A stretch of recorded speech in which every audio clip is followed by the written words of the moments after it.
Hey guys, tonight we're exploring a surprisingly fascinating question.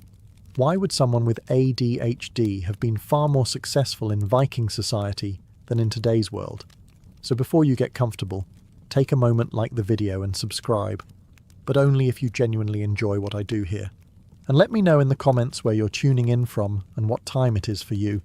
It's always fascinating to see who's joining us from around the world. Now, dim the lights, maybe turn on a fan for that soft background hum, and let's ease into tonight's journey together. The first thing you notice isn't the cold, it's the noise. Long before you've opened your eyes, someone is already splitting firewood outside. Sheep are loudly protesting the existence of mornings. A baby is crying somewhere across the longhouse. An old man is coughing with the determination of someone who survived 7 winters entirely out of spite. And in the middle of it all, the fire crackles away, filling the room with the comforting smell of smoke, damp wool, and yesterday's stew. The stew, incidentally, is also today's breakfast. Vikings believed in reducing food waste, mostly by refusing to admit anything had actually gone bad. Welcome to Scandinavia, around the year 900. As you sit up on your pile of animal furs, carefully avoiding stepping on the family dog, or possibly a wolf that everyone has simply agreed to trust, you realize something unusual. Nobody seems to know what today will bring. Not because they're disorganized, because that's simply how life works here. You may wake up intending to repair a fence, only for your neighbor to burst through the door announcing that several sheep escaped during the night. Before you've even found your boots, you're hiking through wet hillsides trying to convince livestock that returning home is somehow in their best interests. Spoiler alert, the sheep are unconvinced. By midday, just as you think you're finally getting back to work, a merchant's ship appears in the fjord carrying amber, silver, strange fabrics, and enough gossip to power the entire village for the next month. Suddenly, everyone wants to know who's getting married, who's starting another blood feud, and whether Denmark is still being, well, Denmark. By evening, dark clouds gather over the mountains. Roof repairs are abandoned. Fishing nets come out instead. Someone announces that tomorrow's weather will be perfect for sailing. Nobody asks how they know. They simply squint at the sky for a few seconds and nod confidently. Sometimes they're right. Sometimes everyone gets soaked. Modern life often rewards routine. You wake up at the same hour, drive the same road, sit at the same desk, attend the same meetings. Listen to one person explain something that could have been an email. Vikings had a refreshingly different approach. If your meeting lasted an hour, someone was probably trying to negotiate peace before the axes came out. Their calendar wasn't divided by office quarters or productivity goals. It was divided by survival. Spring meant repairing boats damaged by winter storms, preparing fields, and hoping the livestock hadn't spent the cold season inventing new ways to escape. Summer transformed the coastline into a highway. Ships left for fishing, trading, exploration, or the occasional raid, depending on everyone's mood and whether England looked particularly wealthy that year. Autumn became a race against time. Every crop had to be harvested, every animal prepared, every storehouse filled, because winter wasn't interested in hearing excuses. Then winter arrived, and life slowed, but never stopped. Tools needed repairing, clothes needed mending, children needed entertaining. Stories became the evening's television, except if someone spoiled the ending, they were probably related to the storyteller anyway. Even nature refused to cooperate with your plans. A calm sea could become dangerous before lunch. Fog swallowed familiar paths. Ice blocked rivers you'd crossed 100 times before. One storm could undo weeks of work. Living here meant constantly noticing change. The direction of the wind, the behavior of birds, the smell of rain, the sound of distant waves. Your attention was expected to move. In fact, ignoring your surroundings was often a much bigger problem than paying attention to too many things at once. And that brings us to the curious question at the heart of tonight's story.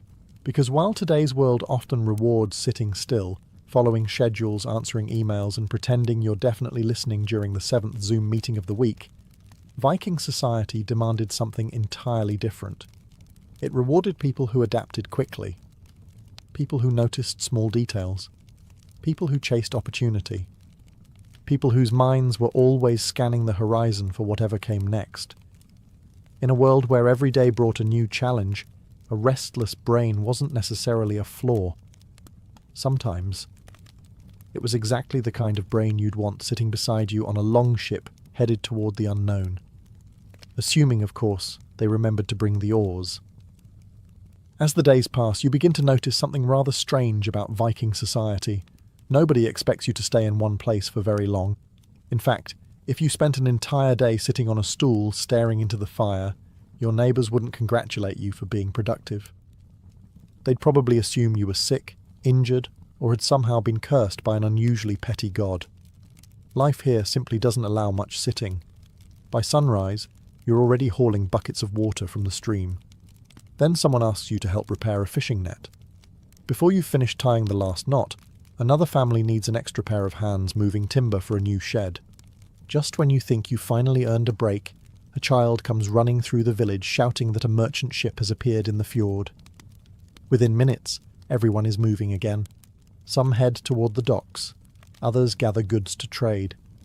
Someone starts arguing over prices before the merchants have even stepped off the boat. Remarkably, this appears to be considered perfectly normal. Modern life often teaches you that success means focusing on one task for hours without interruption. Schools expect it. Offices demand it. Somewhere a manager is still insisting that another spreadsheet will solve everyone's problems. The Vikings had a different philosophy. If the weather suddenly changed, you stopped what you were doing. If a neighbour needed help lifting a boat, your plans changed. If fish were running unusually early, every available person hurried toward the shore. Opportunity rarely sent a written invitation. It usually arrived shouting. This constant movement meant your brain was always receiving new information. The smell of rain drifting in from the sea, fresh tracks crossing a muddy path, smoke rising from a neighbouring farm, birds suddenly taking flight from the forest. Every detail might matter. Ignoring your surroundings wasn't a sign of good concentration. It was an excellent way to become the person everyone spent the evening searching for. Even children grew up learning through movement rather than lectures. Boys and girls climbed rocks, gathered firewood, cared for animals, practiced rowing, learned crafts, and explored the landscape almost as soon as they could walk. Their classroom had no walls, no desks, and thankfully, no surprise group projects. Well, unless someone volunteered everyone to build a boat, which, to be fair, happened surprisingly often. By now you're beginning to understand that Viking society wasn't built around routine. It was built around responding to whatever happened next. And for a mind that naturally craved novelty, variety, and constant stimulation, every sunrise offered something modern. Life often doesn't. A completely different adventure. It doesn't take long before you develop a reputation. Not because you're the strongest person in the village, or the richest, or even the best with an axe, which is probably for the best. Viking healthcare could generously be described as try not to bleed. No, people notice something else. You're always asking questions. What lies beyond that mountain? Has anyone ever followed this river all the way inland? What happens if we leave a few weeks earlier next spring? Why are those birds flying west instead of south? In today's world, asking too many questions can occasionally earn you a polite smile, followed by someone saying, "Let's stay focused." In Viking society, curiosity could make you incredibly valuable. After all, the Vikings became famous not because they stayed comfortably at home. They became famous because someone looked at an enormous freezing ocean and confidently declared, "I bet there's something interesting over there." That level of optimism is either deeply inspiring or slightly concerning, perhaps both. Every voyage began with curiosity. No one knew exactly what waited beyond the horizon. There were rumours, stories, and the occasional trader who insisted he'd seen remarkable places across the sea. Some tales were true, others probably came from someone who'd had just a little too much mead. Still, somebody had to go and find out. As you spend more time around the harbour, you notice that experienced sailors are constantly observing everything around them: the colour of the water, the shape of distant clouds, the direction of the wind, the behaviour of seabirds. Nothing is ignored. The sea rarely announces its intentions politely. It prefers dramatic surprises. Curiosity also drives innovation on land. A blacksmith experiments with a new way of shaping an axe head. A carpenter adjusts the curve of a ship's hull. A farmer tries planting in a different field after noticing where the snow melted first last spring. Nobody calls these people inventors. They're simply trying to make tomorrow a little easier than yesterday. Modern researchers have found that many people with ADHD score highly in novelty seeking. New experiences, new challenges, and unfamiliar ideas naturally capture their attention. Of course, everyone experiences ADHD differently, and curiosity alone doesn't define it. But in a society where exploration was admired rather than discouraged, that desire for something new could become a genuine advantage. You begin to realize that Viking villages aren't built by people who avoid uncertainty. They're built by people willing to step into it. Sometimes that means crossing a dangerous mountain pass. Sometimes it means sailing toward an unknown coastline. And sometimes it means tasting a mushroom that nobody has ever eaten before. History suggests that not every experiment was equally successful. By now you've stopped wondering why nobody ever seems completely relaxed. Not because the Vikings lived in constant fear. Far from it. They laughed, celebrated, told stories, and occasionally competed to see who could invent the most unbelievable tale after several cups of mead. Historical accuracy was, at best, an enthusiastic suggestion. But even during the quiet moments, everyone remained aware of what was happening around them. As you walk through the forest gathering firewood, your attention refuses to settle on just one thing. You notice fresh hoofprints pressed into the damp earth. A raven circles overhead, calling far more loudly than usual. The wind shifts, carrying the smell of smoke from somewhere you hadn't expected. A squirrel darts up a pine tree. Somewhere in the distance, an axe strikes wood with a rhythm that suddenly stops. None of these details seem important by themselves. Together, they paint a picture. The Vikings understood something that modern life often allows us to forget. Your surroundings are constantly talking to you. You simply have to notice. When you're sailing, the same thing happens. Your eyes move from the sail, to the waves, to the shoreline, to the clouds, to the birds gliding overhead. The ocean refuses to stay the same for more than a few minutes. A dark line on the horizon might signal an approaching storm. A flock of seabirds could reveal schools of fish nearby. Floating seaweed might suggest land is closer than you think. Missing one small clue could mean rowing straight into trouble. Modern society often treats being easily distracted as a disadvantage. You're expected to focus on one screen, one conversation, one task, preferably while ignoring the 15 notifications arriving every 5 minutes.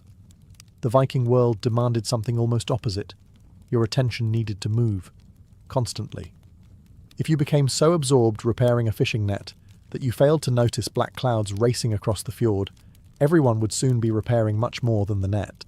Likewise, villages depended on people noticing small changes before they became large problems. A fence leaning slightly, a goat wandering farther than usual, smoke rising where no smoke should be, ice forming earlier than expected. These weren't random observations, they were information. Of course, constantly scanning your surroundings didn't make anyone invincible. Sometimes the mysterious noise in the bushes really was just a rabbit. Sometimes it was your neighbour looking for his missing goat. And sometimes it was exactly the sort of surprise that convinced everyone to carry an axe in the first place. As you begin seeing the world through Viking eyes, you realise something fascinating. Paying attention to many things at once wasn't considered losing focus. In many situations, it was focus. Because in a world that changed by the hour, The people who noticed the smallest details often became the ones who made it safely home before nightfall. After weeks of running from one task to another, something unexpected happens. You find a job that completely captures your attention. Perhaps it's carving intricate patterns into a wooden chest. Perhaps it's forging an axe head in the village smithy. Or perhaps you've become fascinated by the construction of a longship, watching skilled builders transform ordinary oak into a vessel capable of crossing entire seas. Whatever it is, the rest of the world seems to disappear. The conversations around you fade into the background. The crackling fire becomes little more than distant noise. Hours pass without you noticing. Someone eventually taps you on the shoulder and points toward the sky. It's dark. Apparently, you've missed dinner. Again.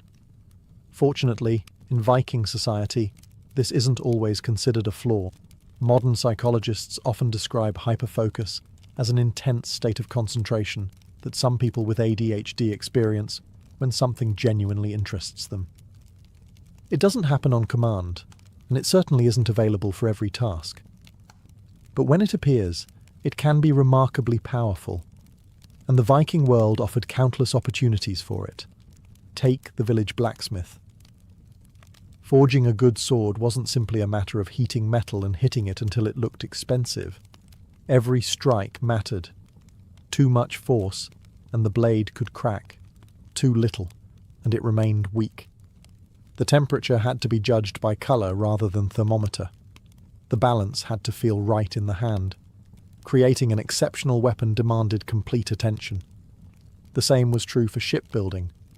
A Viking longship wasn't assembled from neat instruction manuals with conveniently labelled diagrams.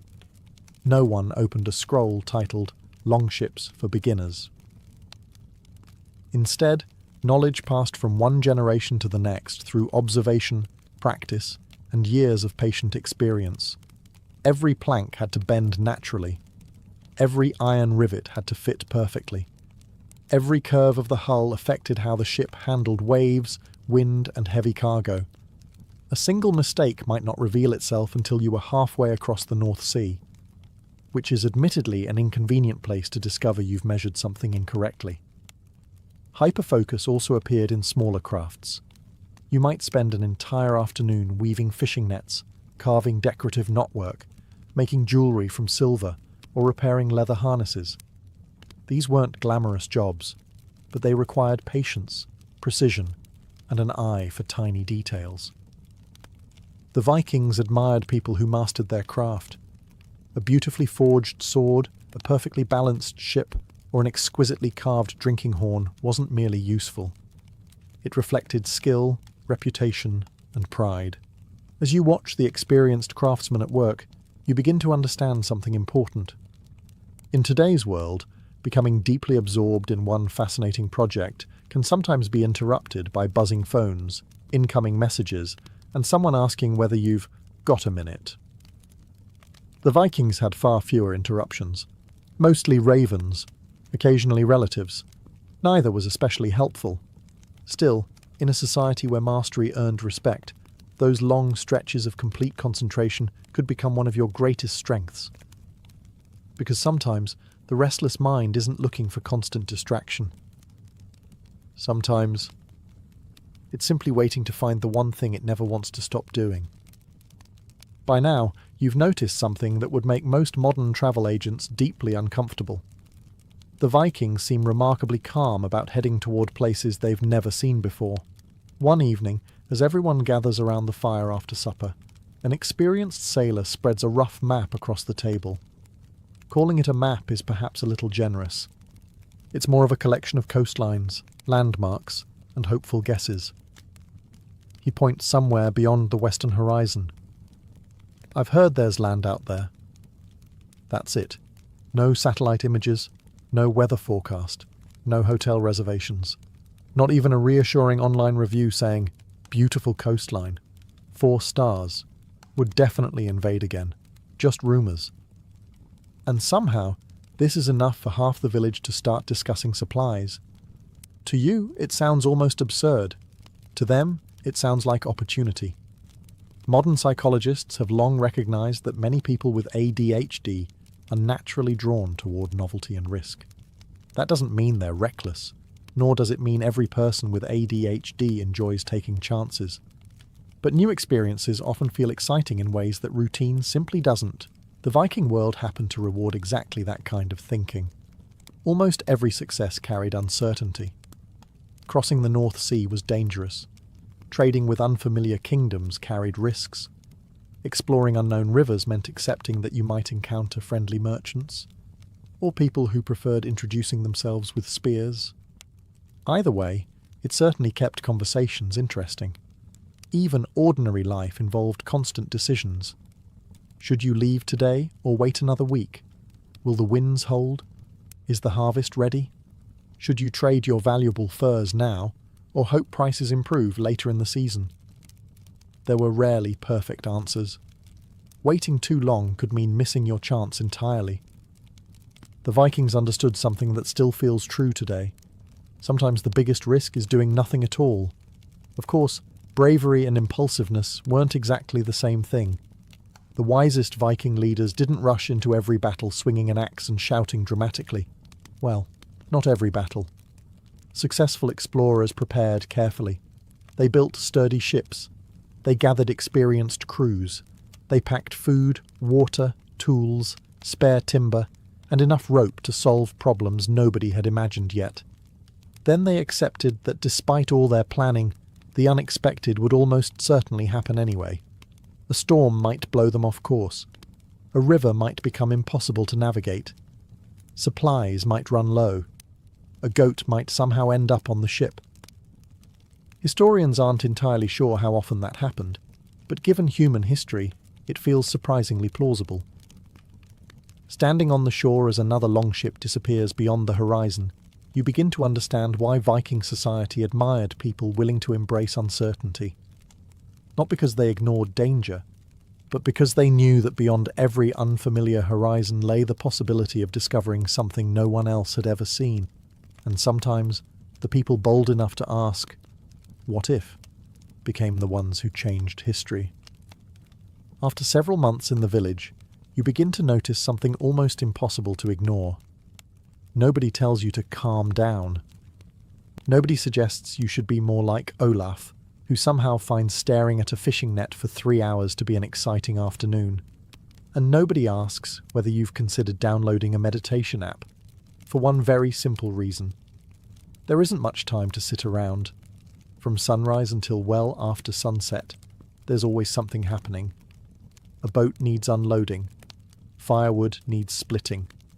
Animals have wandered somewhere they definitely shouldn't have. Children are climbing onto things they definitely shouldn't have. Someone's roof has started leaking. Someone else's roof has completely disappeared. The village itself feels alive, constantly pulling everyone from one task to another. At first, you wonder if you'll ever catch your breath. Then you realize neither does anyone else. Life in Viking Scandinavia demanded movement. A farmer wasn't just a farmer. In the spring, you prepared fields. In the summer, you fished, repaired buildings, or joined trading voyages. Autumn became an endless race to gather enough food before winter arrived. And winter brought hunting, woodworking, tool repair, weaving, storytelling, and planning for the next season. Your responsibilities changed almost as quickly as the weather. Modern life often divides work into neat little categories. You have one profession, one office, one job title. If someone suddenly asked the accountant to help build a bridge before lunch and row a ship after dinner, there would probably be several emails to human resources. The Vikings simply called that Tuesday. This constant variety meant there was very little chance to become bored. 1 hour you're carrying barrels of salted fish down to the harbour. The next you're helping sharpen axes before a journey. By afternoon you're repairing a broken cartwheel. Before sunset you've somehow agreed to help your neighbour move an entire cow. You don't remember volunteering. The cow certainly didn't. Even physical movement played an important role. Modern researchers know that many people with ADHD find movement helps regulate attention and maintain focus. While the Vikings had no understanding of neuroscience, They certainly understood that healthy adults were expected to stay active. Walking wasn't exercise, it was transportation. Lifting heavy timber wasn't a workout, it was Tuesday. Rowing for hours across open water wasn't an endurance challenge, it was how you reached the market. By the time evening finally arrives, your body is exhausted, yet your mind feels surprisingly calm. Perhaps it's because your energy hasn't spent the day trapped inside four walls. It has been used. Every climb up a hillside, every swing of the axe, every trip between the longhouse and the shoreline, every unexpected problem that demanded another mile of walking. Looking around the village, you begin to understand why restlessness rarely stood out here. Almost everyone was in motion. The difference wasn't whether you had energy, it was what you did with it. And in a society where every pair of hands mattered, having a little more energy than everyone else wasn't necessarily something to hide. Sometimes, it simply meant you finished first, and someone immediately found you another job to do. By now, you've learned a valuable lesson about Viking life. No matter how carefully you plan your day, the day has other ideas. You wake up expecting to spend the morning repairing fishing nets. Instead, someone bursts into the longhouse announcing that last night's storm has snapped the village pier in half. Within minutes, everyone drops what they're doing. Axes are grabbed, logs are dragged toward the shoreline, ropes appear from seemingly nowhere. Before breakfast has fully settled, you're knee-deep in freezing water trying to hold a beam steady while three other people hammer it back into place. Nobody complains that this wasn't on today's schedule. There wasn't a schedule. That was the schedule. The Vikings lived in a world where unexpected problems weren't occasional interruptions. They were simply part of life. A storm tears a sail halfway through a voyage. You repair it. A wheel breaks 20 miles from home. You fix it. A fishing net tangles around submerged rocks. You untangle it. A goat somehow climbs onto your roof. You stop asking how. You just go get the goat. Modern life often rewards following established procedures. If something breaks, you call customer support. If your computer freezes, you restart it. If neither works, you search the internet and hope someone else has already suffered the exact same problem. The Vikings had no search engines, they had Lars. Lars had seen something similar happen 17 winters ago. Whether Lars actually remembered correctly was another matter entirely. Improvisation became one of the most valuable skills you could possess. A missing tool didn't stop the work. You found another way. A broken oar became firewood. A fallen tree became part of a new fence. Old sailcloth became clothing, blankets or patches for another sail. Almost nothing was wasted. Not because Vikings were naturally minimalist, because replacing things was incredibly difficult. Every object represented hours of labour. Every resource mattered. This constant need to adapt created people who thought creatively rather than rigidly. Instead of asking, "What's the correct solution?" you asked, "What can we do with what we have?" That subtle difference changed everything. Modern researchers have noticed that many people with ADHD often excel when solving immediate, unpredictable problems that require creative thinking. Again, this isn't true for everyone, and ADHD can also make organisation and planning genuinely difficult. But when faced with fast-moving situations where flexibility matters more than routine, some people find themselves performing remarkably well. Standing on the repaired pier as the sun begins to set over the fjord, you realise something. The Vikings didn't survive because everything went according to plan. They survived because they became extraordinarily good at making new plans. Sometimes every hour, sometimes every minute. And in a world where tomorrow was never guaranteed to look like today, that ability wasn't merely useful. It was one of the greatest strengths a person could have. By now, you've accepted something that would sound completely unreasonable back home. Apparently, Leaving your village for several months and sailing thousands of miles away isn't considered running away from your responsibilities. It's considered doing your job. As spring arrives, the harbour transforms into a frenzy of activity. Longships are dragged into the water after spending winter safely on land. Carpenters replace worn planks. Blacksmiths hammer fresh rivets into place. Women sew torn sails while children carry supplies back and forth, trying very hard to look useful and only occasionally dropping something expensive. The entire village seems to move with one purpose. They're getting ready to leave. Not everyone, of course. Someone has to stay behind to tend the farms, care for the animals, and make sure nobody accidentally burns down the longhouse while trying to cook porridge. History suggests that even Vikings appreciated having a home to come back to. But many people, especially younger men, experienced sailors, merchants, and skilled craftsmen, will spend the coming months travelling farther than most people in medieval Europe could even imagine. To England, to Ireland, across the Baltic, into the rivers of Eastern Europe. Some will eventually reach Constantinople, nearly 2,000 miles away, serving as elite guards for the Byzantine Emperor. Others will trade as far east as the lands surrounding the Caspian Sea. For them, movement isn't unusual.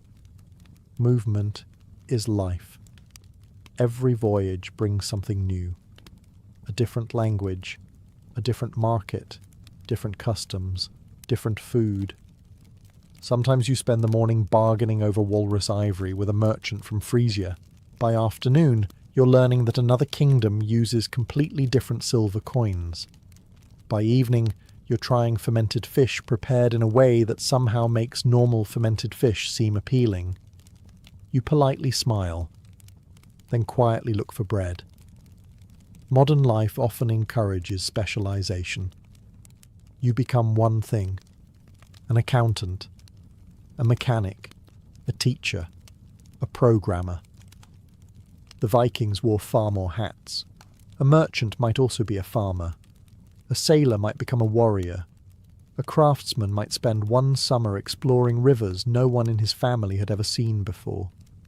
Your role changed as quickly as opportunity appeared. For someone whose mind naturally craves novelty, this world offers an endless supply of fresh experiences. No two ports are alike. No two trading negotiations unfold the same way. No two voyages follow identical winds. You never quite know what waits beyond the next coastline. Sometimes it's a thriving marketplace filled with exotic goods. Sometimes it's terrible weather. Sometimes it's both. Standing aboard the longship as your village slowly disappears behind you, you realize something remarkable. For the Vikings, curiosity wasn't just a personality trait. It became an economy. An entire civilization built itself around people willing to chase the unknown. And if your mind was always searching for the next challenge, you had just found the perfect century to be alive. Before arriving in the Viking world, you probably imagined that every disagreement ended the same way. Someone reached for an axe. Everyone else ducked. Roll the credits. The truth, however, is considerably more interesting. The longer you live here, the more you realize that Vikings spent far more time talking than fighting. Which is fortunate. Axes are exhausting.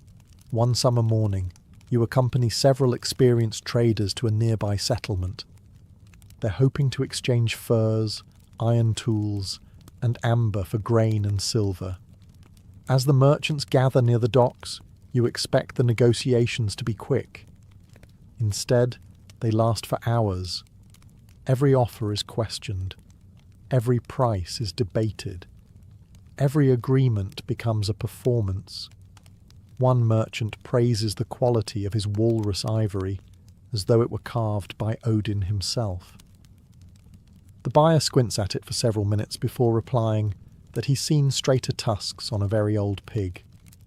Nobody seems offended. Apparently, This is simply how bargaining works. The Vikings understood that words could earn as much wealth as swords. The same happened during village meetings. When disputes arose over land, livestock, inheritance, or broken promises, people gathered at assemblies known as things.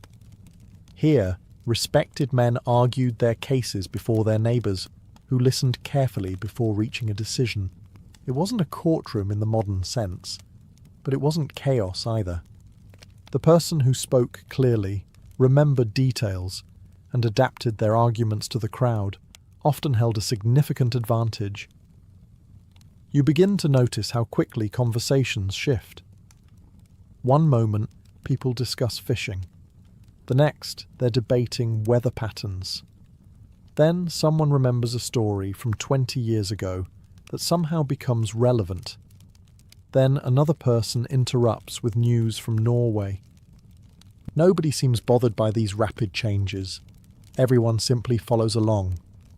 Modern conversations often reward staying perfectly on topic. Viking conversations wandered like rivers. Surprisingly, they still reached their destination. For someone whose thoughts naturally leap from one idea to another, this style of discussion feels comfortable. Connections appear where other people might not notice them. One story reminds you of another. A trader's complaint sparks an entirely new solution. A casual observation becomes tomorrow's plan. Modern researchers have found that many people with ADHD excel at making unexpected connections between ideas, particularly during creative discussions. Of course, those same conversations can also become overwhelming or difficult to organise. Like every trait we've explored tonight, it depends on the individual and the situation.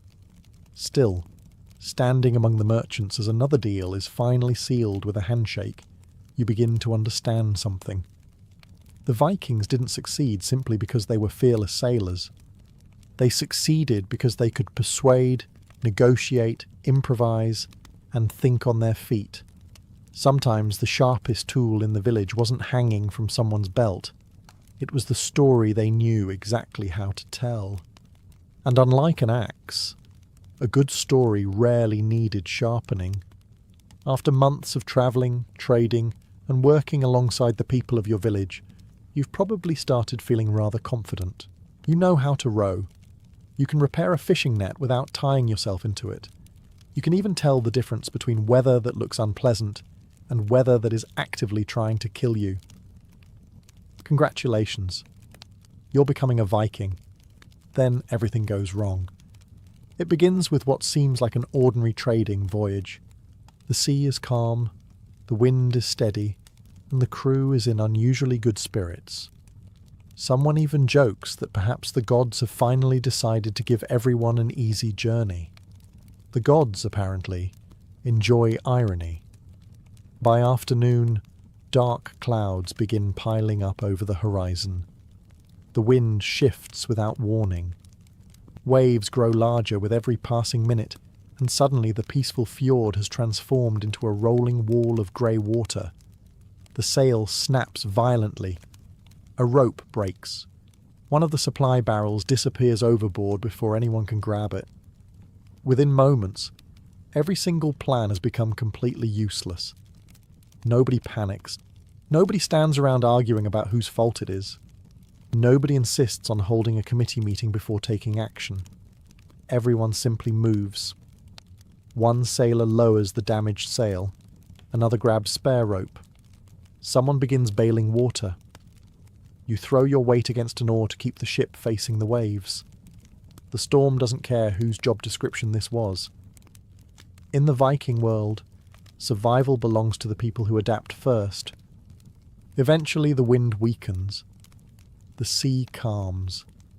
The longship survives, although it now looks considerably less impressive than it did that morning.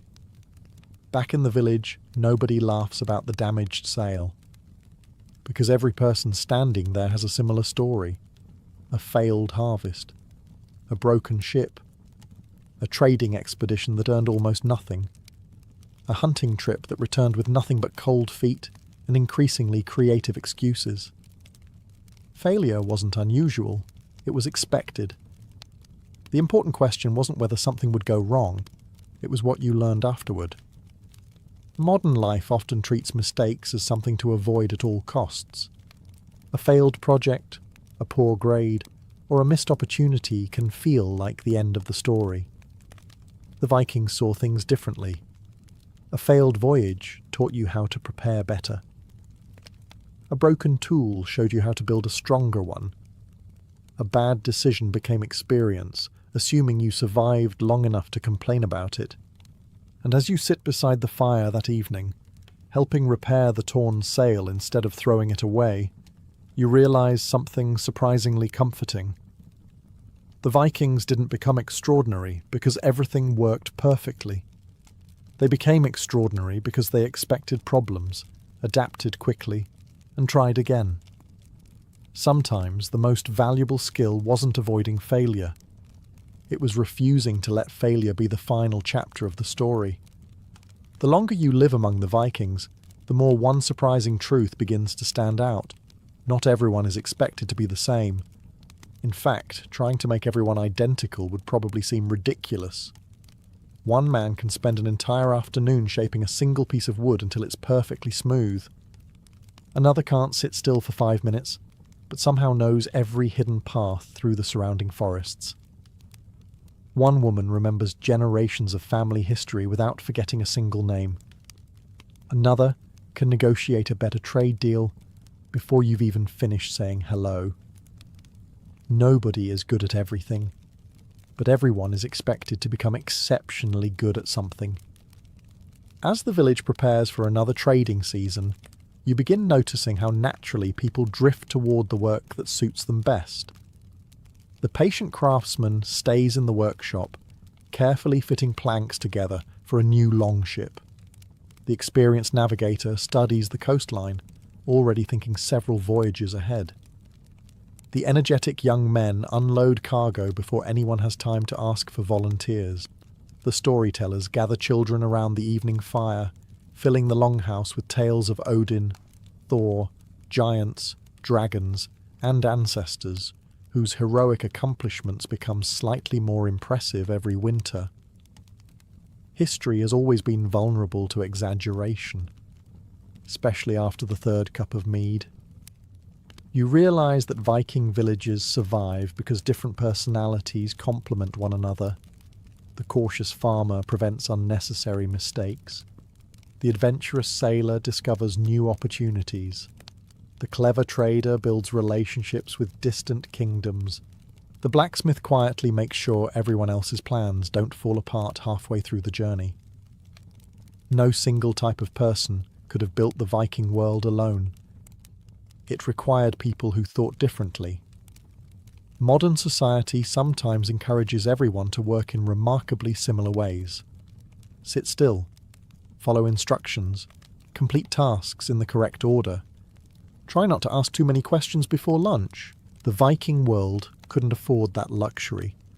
Every expedition needed different strengths. Every settlement depended upon people approaching problems from different angles. Looking around the village, you begin wondering whether anyone here would even recognize that one person's mind worked differently from another's. Perhaps they would.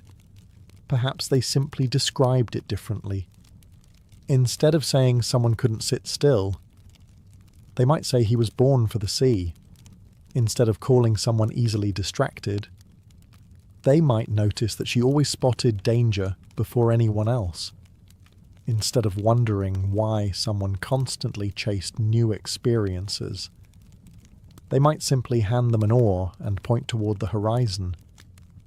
Because after spending nearly a year among these remarkable people, you've started to understand something surprisingly timeless. A society becomes stronger not when everyone thinks alike, but when it finds a place where different kinds of minds can all contribute. And the Vikings, whether they realized it or not, became remarkably good at doing exactly that. After spending more than a year in the village, you've stopped trying to figure out what a typical Viking looks like, mostly because no such person seems to exist. The man who can navigate through thick sea fog without losing his bearings somehow forgets where he left his boots every single morning. The strongest warrior in the village becomes completely confused whenever someone asks him to mend a fishing net. The blacksmith who can forge an almost perfect sword struggles to remember the names of half the traders who visit every summer. Meanwhile, the old woman who has never sailed farther than the neighbouring fjord can recite family histories stretching back generations without missing a single ancestor. Everyone has strengths. Everyone has weaknesses. Nobody appears particularly surprised by this. Modern society often creates an invisible picture of what a successful person should look like. Organised, predictable, always on time, always calm, always able to finish one task before beginning another. The Viking world wasn't nearly so tidy. Life simply refused to cooperate. One week brought calm seas. The next brought storms.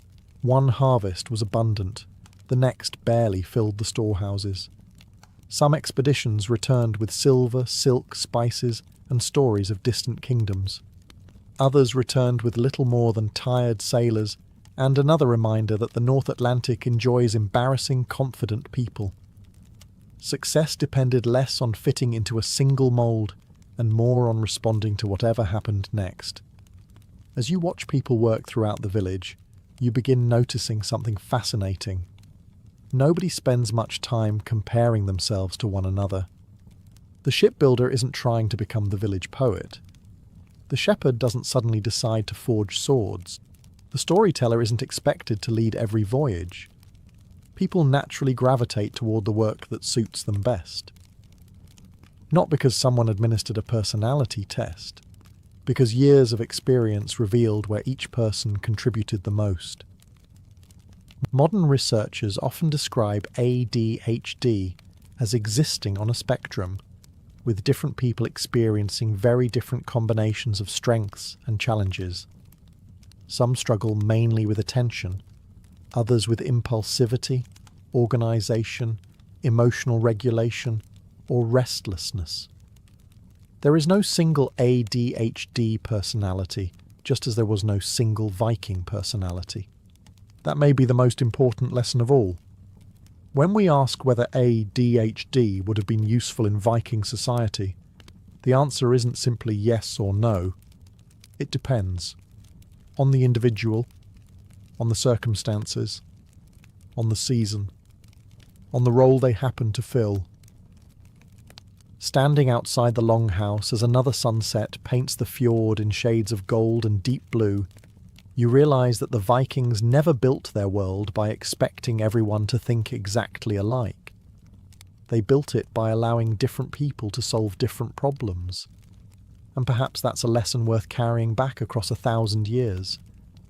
After all, even the best longship wasn't built from identical pieces of wood. Eventually, every voyage comes to an end.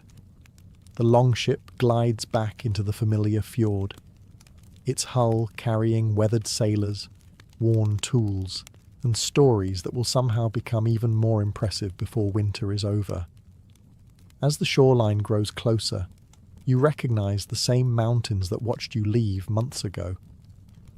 The same longhouse, the same harbour, the same people waiting on the beach. Yet something has changed. Not the village. You. When you first arrived, you couldn't understand why life here felt so different. Everything seemed unpredictable. Nothing followed a neat schedule. Every day demanded another decision, another adjustment, another unexpected challenge. You kept waiting for life to settle down. It never did. And somehow, that stopped bothering you. You realise you've spent the past year moving almost constantly, walking through forests, rowing across icy water, repairing tools, trading with strangers, building things, fixing things, learning things. No 2 weeks have looked exactly alike. Looking back, you struggle to remember a single day that was truly ordinary.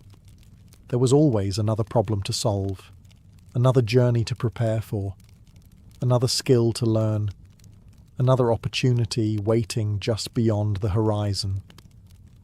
Modern life often asks people to adapt themselves to the system. The Viking world frequently asked the system to adapt to reality instead. If storms came early, plans changed. If fish arrived sooner than expected, everyone went fishing.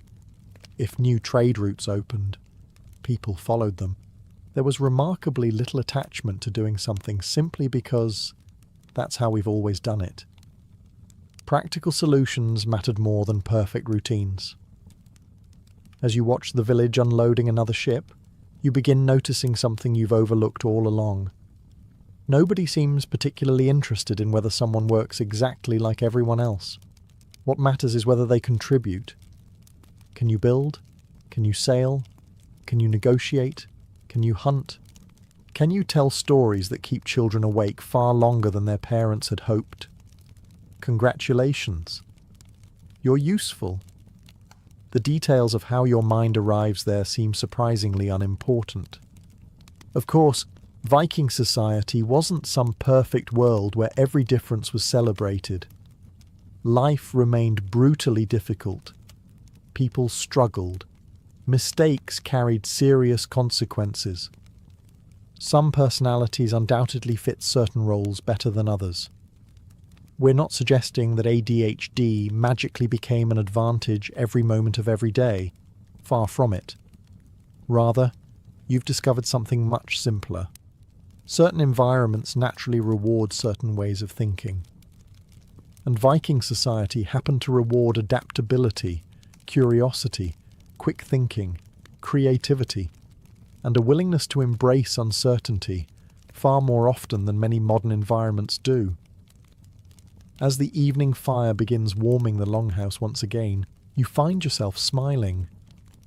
Not because you've become a Viking, that would probably require significantly more beard, but because you've learned that there has never been one single correct kind of mind. History is filled with people who succeeded not by changing who they were, but by finding a world that needed exactly what they already had. Now, as your journey through the Viking Age slowly comes to an end, you find yourself sitting outside the longhouse one last time. The sun is setting behind the mountains, turning the fjord into a sheet of gold. Somewhere down by the shore, a blacksmith is finishing the day's work with a few final strikes of his hammer. Children are chasing each other between the houses, somehow still full of energy despite having spent the entire day climbing trees, carrying firewood, and inventing games that almost certainly violate several modern safety regulations.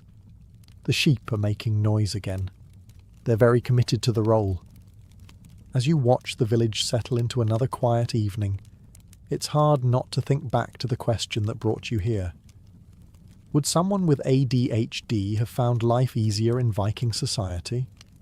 The honest answer is, sometimes, not always, and certainly not in every situation. ADHD is a real neurodevelopmental condition that affects people in different ways. Some struggle mainly with inattention, others with impulsivity, emotional regulation, organization, or hyperactivity. Many experience several of these challenges at once. Viking life wouldn't have magically erased those difficulties. Forgetting important equipment before a voyage was still a problem. Acting too quickly during a tense negotiation could still create enemies.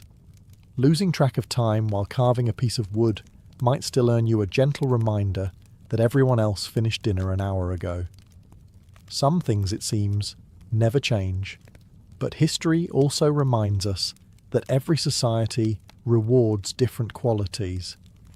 The Viking world valued adaptability, curiosity, courage, creative problem solving, the ability to notice small changes before they became large ones, the willingness to explore unfamiliar places instead of fearing them.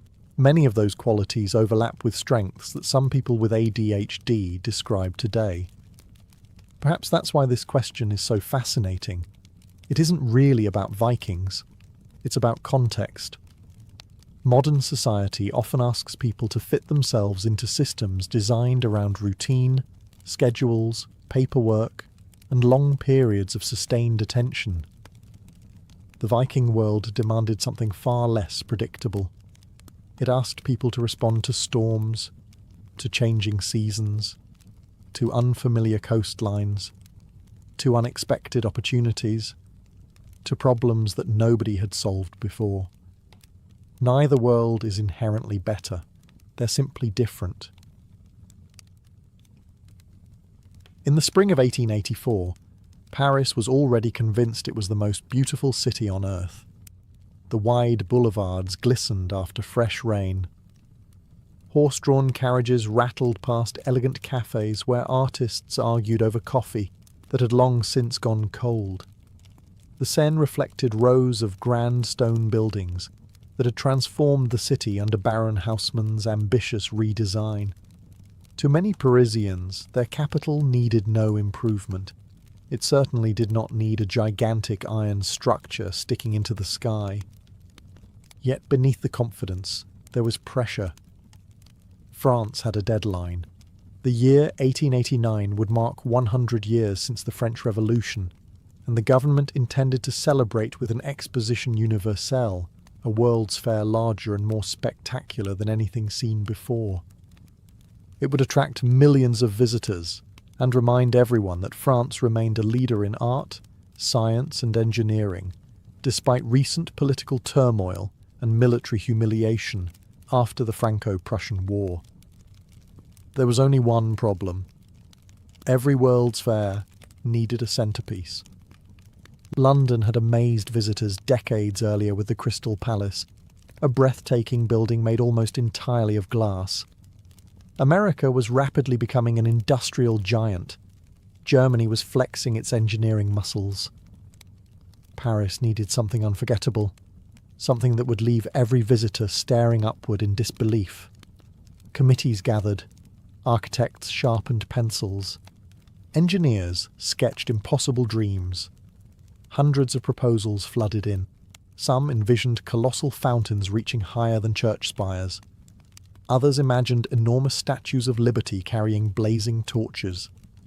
One particularly ambitious proposal suggested constructing a gigantic stone lighthouse in the middle of Paris. Another involved an immense mechanical monument that would shower visitors with lights every evening. There were enough grand ideas to fill several notebooks, and just enough practical sense among them to fill perhaps half a page. Then came an idea unlike anything before it. A tower, not of marble, not of stone, iron. 300 meters of exposed iron rising above every cathedral, palace and monument in Europe. To modernize, it sounds inevitable. Of course, Paris would embrace what became its greatest symbol. But in 1884, the proposal sounded closer to madness than genius. Many engineers quietly admired its boldness. Politicians saw an opportunity to impress the world.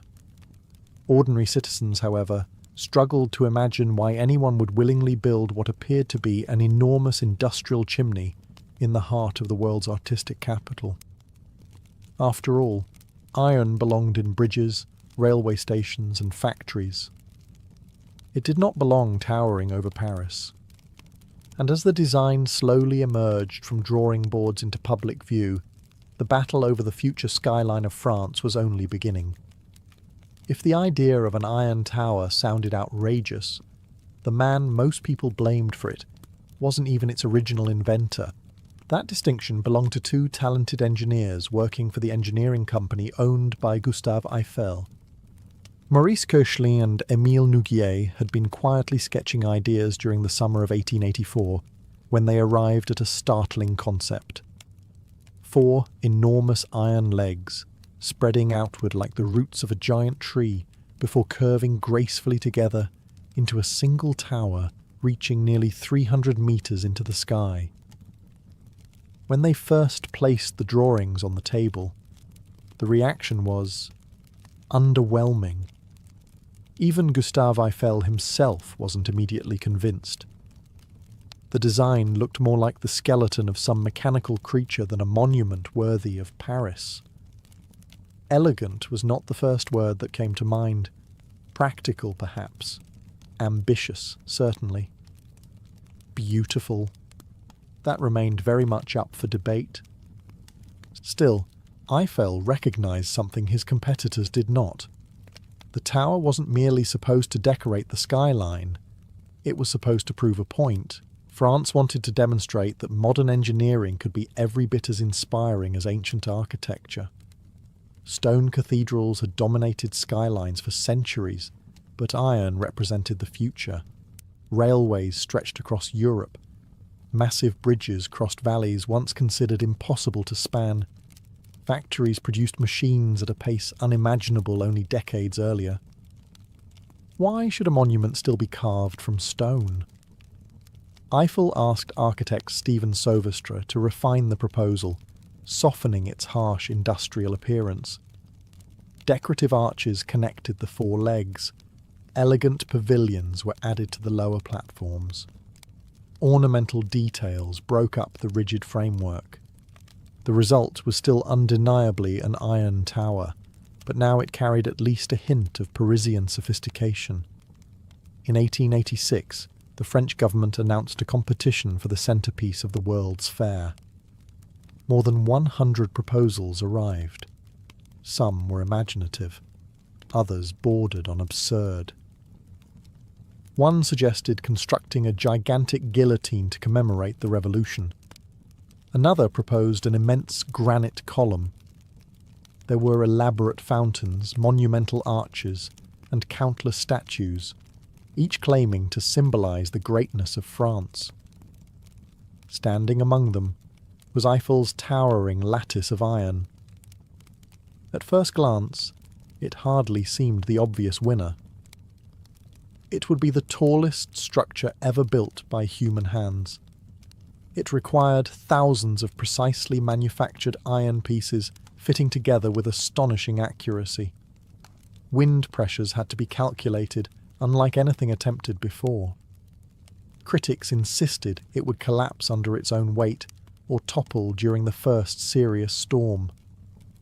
Yet the calculations kept proving otherwise.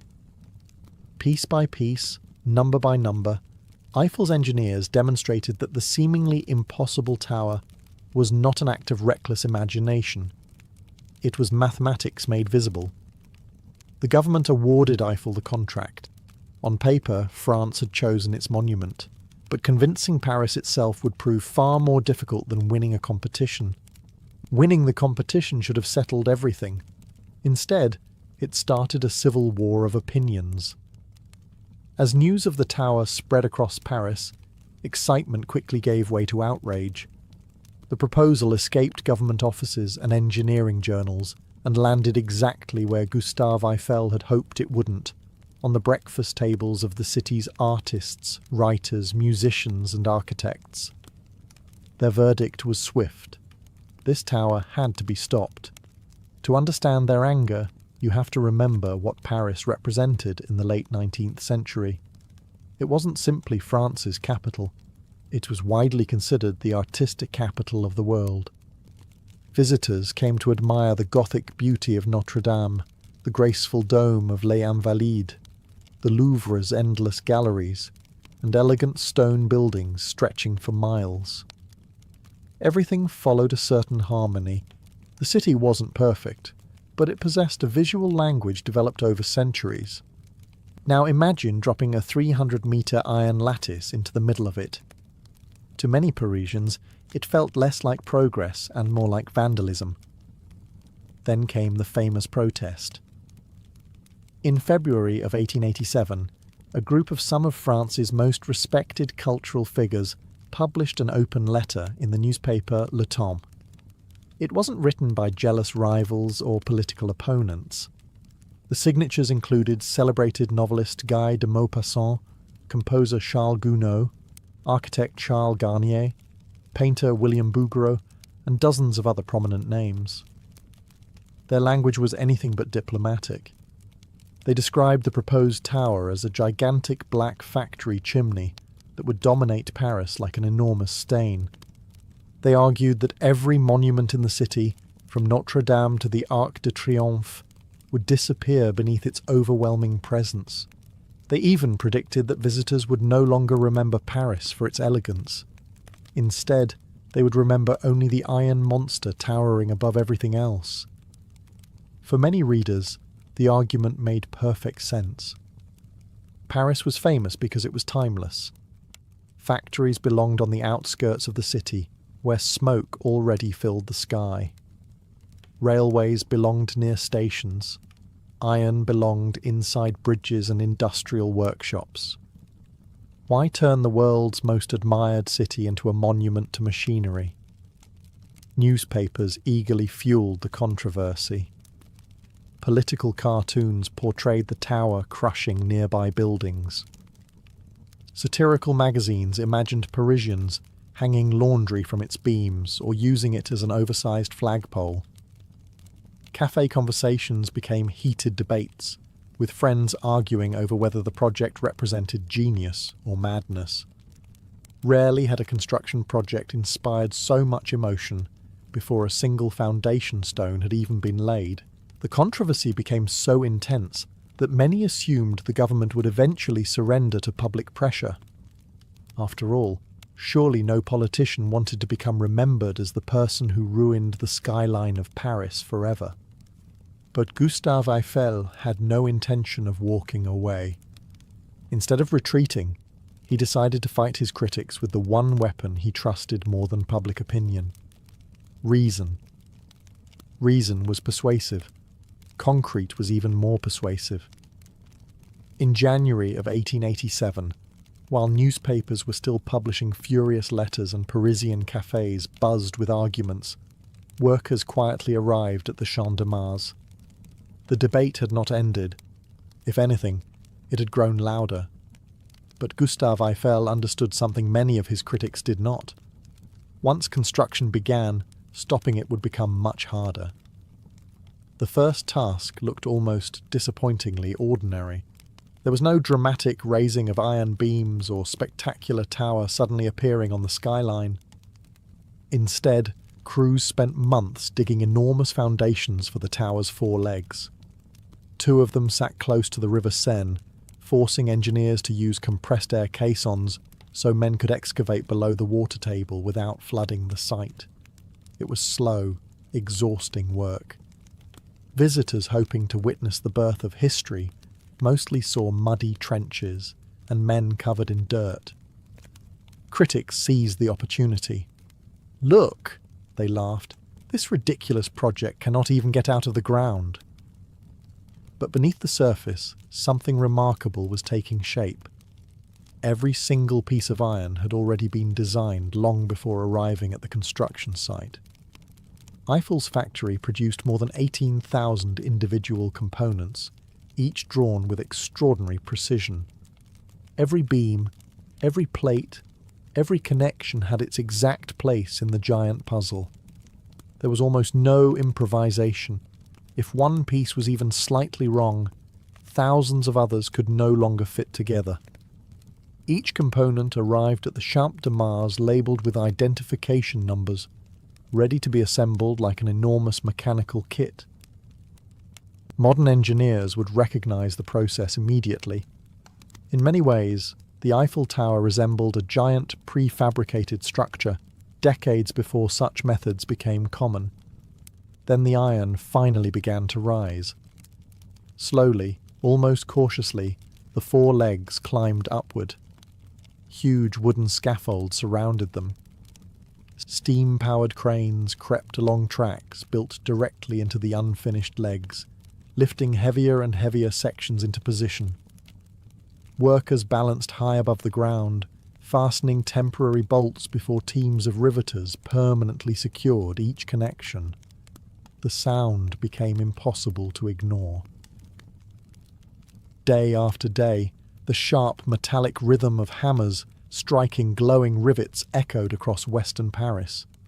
Thousands upon thousands of rivets locked the tower together, each installed by small teams working with astonishing coordination. One worker heated the rivet until it glowed red. Another tossed it through the air with tongs. A third caught it, inserted it into the joint, while a fourth hammered the opposite end into its final mushroom shape before the metal cooled. It was dangerous work, yet remarkably few lives were lost during construction, thanks largely to Eiffel's unusually strict safety measures. Guardrails, movable platforms, and safety screens were installed wherever possible, precautions that were considered excessive by many builders of the time. As the months passed, something unexpected happened. The higher the tower climbed, the harder it became for Parisians to pretend it would never exist. The temporary monstrosity was no longer just an architect's drawing. It was becoming the tallest structure the world had ever seen. By the spring of 1889, the impossible had become unavoidable. The tower stood complete. For more than 2 years, Parisians had watched it rise section by section, growing taller than rooftops, church spires, and finally every monument that had ever defined their city. What had begun as an engineering drawing was now a 300-metre giant dominating the skyline from nearly every neighbourhood. Whether people loved it or hated it, one thing was certain: no one could ignore it anymore. As the Exposition Universelle prepared to open its gates, visitors poured into Paris from every corner of the globe. Trains arrived packed with tourists, eager to witness the celebration of France's technological achievements. Many had read about the controversial tower in newspapers long before they arrived. Now they wanted to see the monster with their own eyes. And then something remarkable happened. Instead of recoiling in horror, most visitors were fascinated. Crowds gathered at the base simply to stare upward. From directly beneath the 4 enormous legs, the intricate latticework seemed to stretch endlessly into the sky, becoming finer and more delicate the higher it climbed. What critics had dismissed as an ugly pile of iron suddenly revealed an unexpected elegance. It wasn't solid. It almost looked light. The open framework allowed sunlight to pass through it. From different angles, the tower seemed to change shape entirely. Every step revealed a new pattern of intersecting beams, each serving a precise structural purpose, while creating an appearance that felt strangely artistic. People queued for hours to climb it. The elevators themselves became attractions, carrying passengers upward through the curved legs before ascending toward platforms no human had ever stood upon before.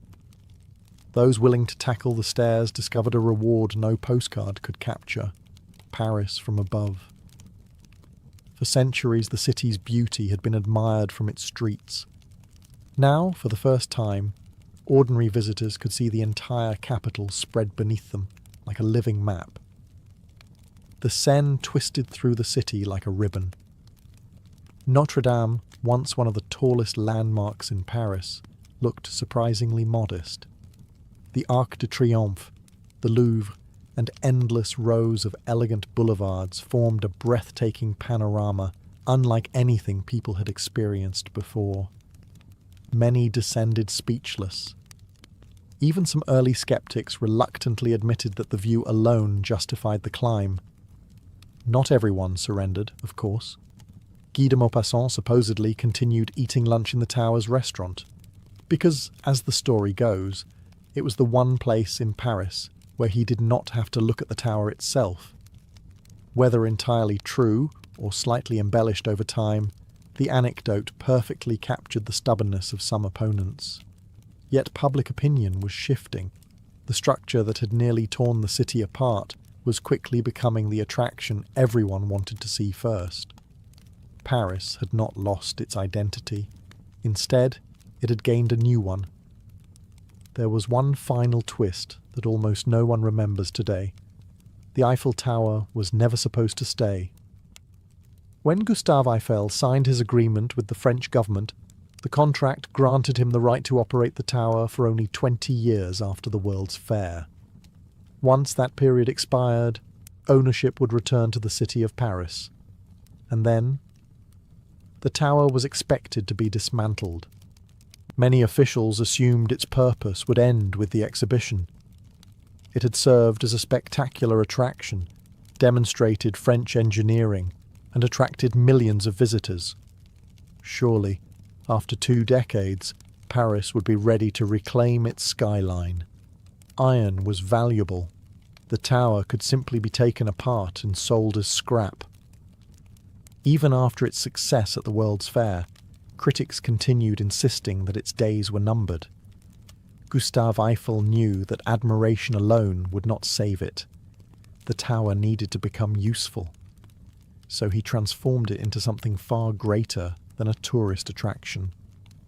Scientists began using the upper platforms for meteorological observations, measuring winds, temperatures, and atmospheric pressure at heights never before available in Paris.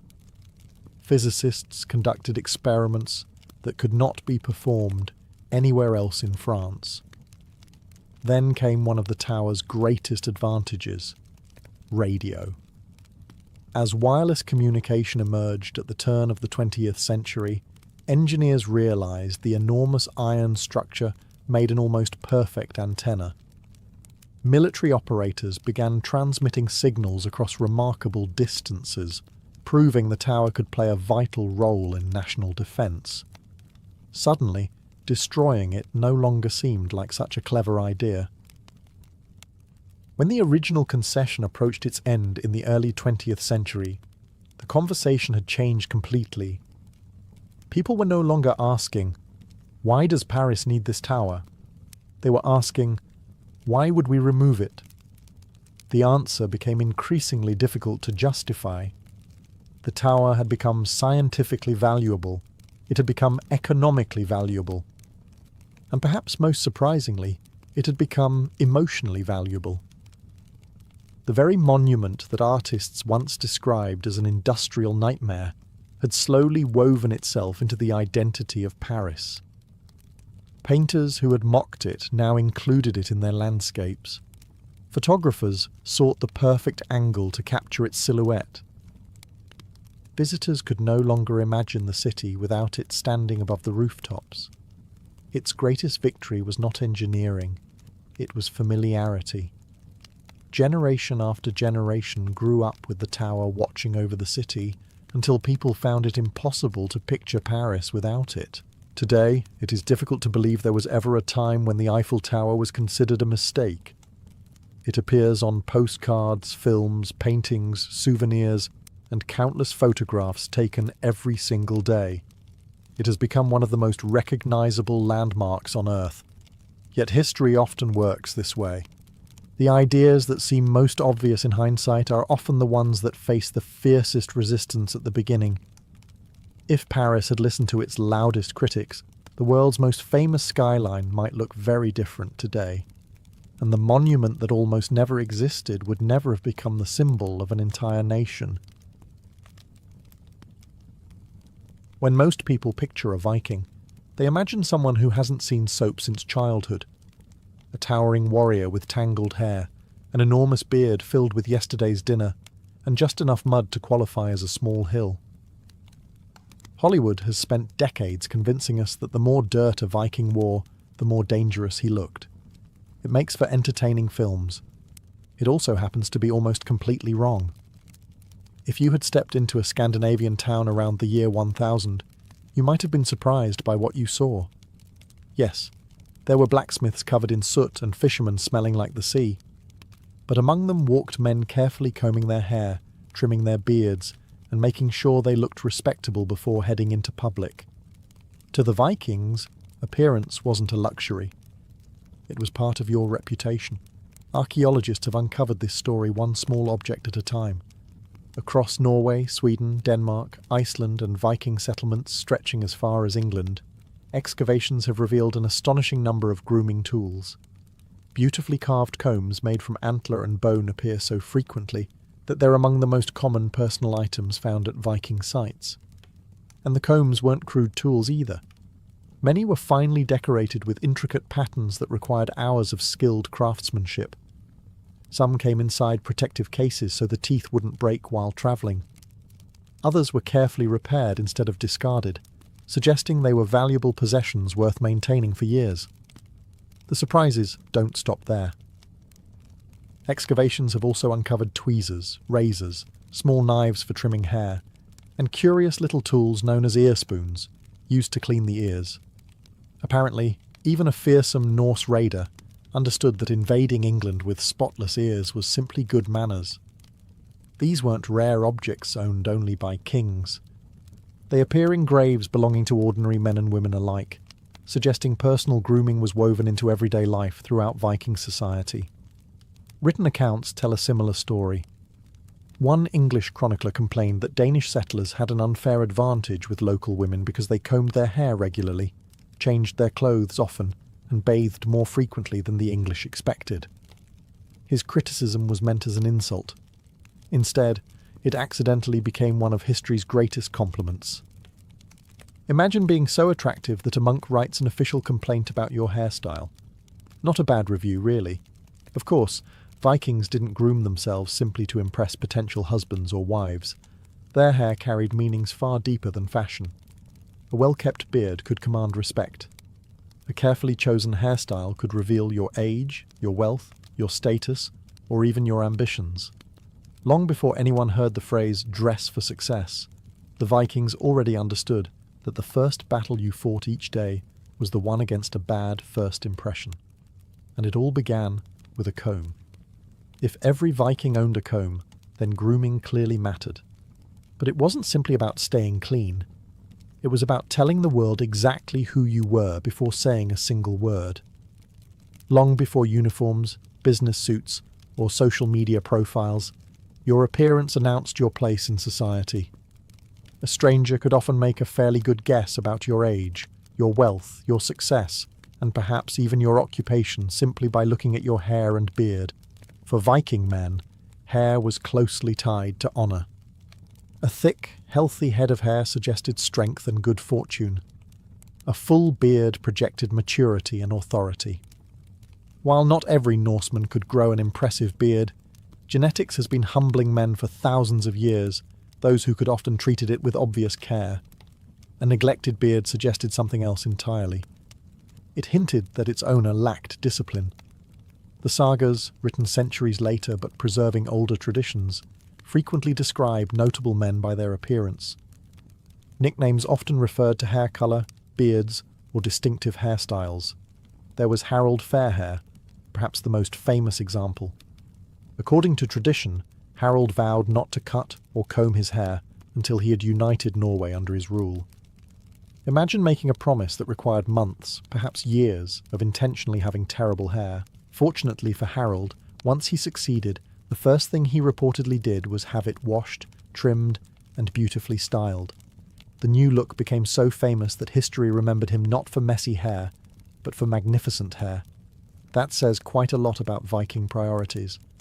Hair also played an important role in law and punishment. Across many medieval societies, forcibly cutting someone's hair was considered a deep humiliation. While the details varied from region to region, hair could symbolize dignity, freedom, and personal honor. Losing it against your will was not simply inconvenient. It was public shame. Women, too, devoted considerable attention to their hair. Archaeological finds include decorative pins, ribbons, beads, and finely crafted combs buried alongside women of different social classes. Long, well-kept hair was often admired, though practical braids were common for daily work.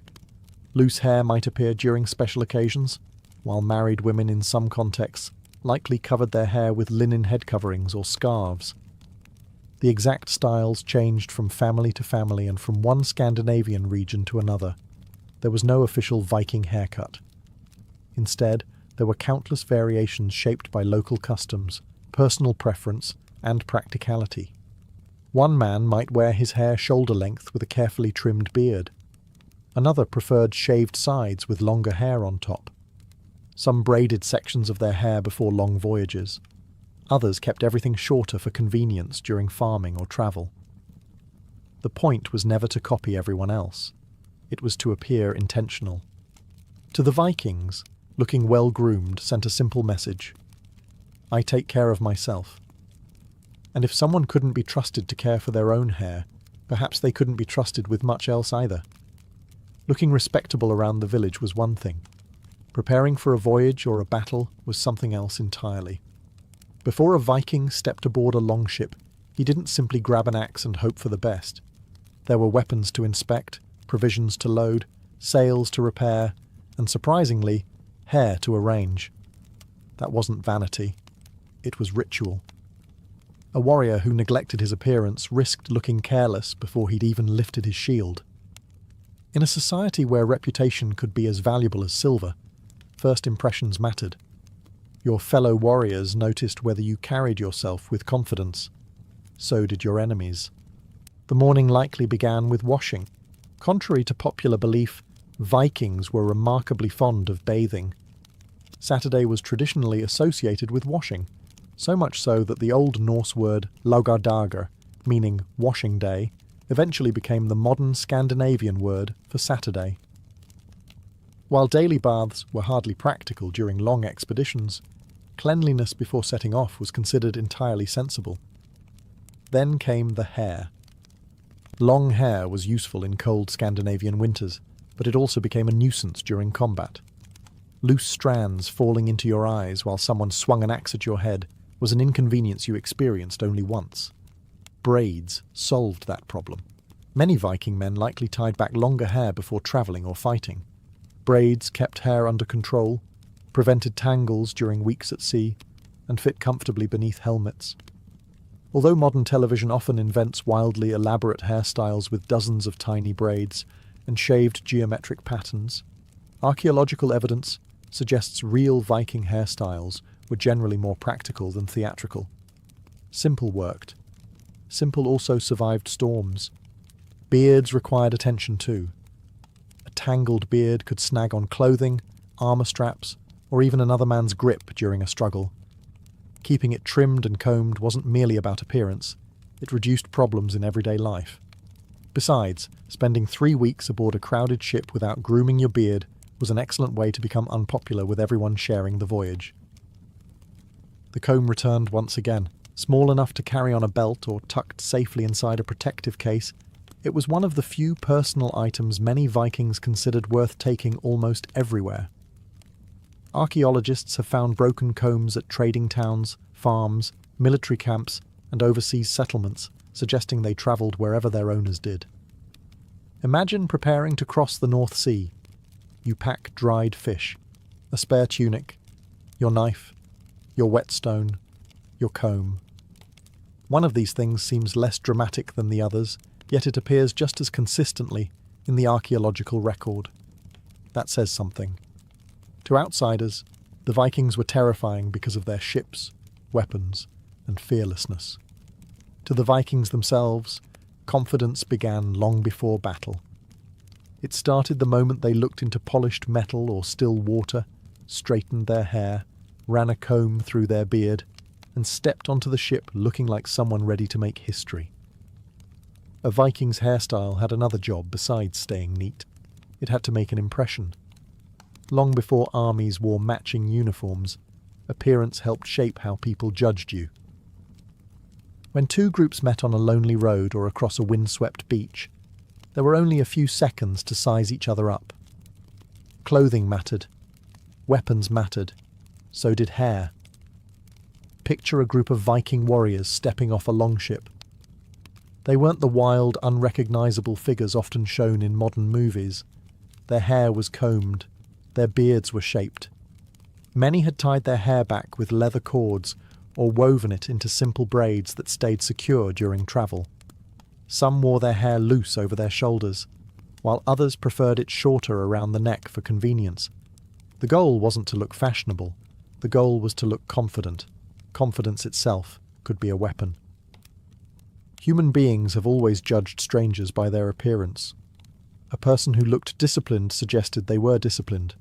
Someone who carried themselves proudly seemed more capable before they had spoken a single word. Vikings understood this instinctively, even if they never wrote a handbook explaining it. Looking formidable could prevent a fight before it started.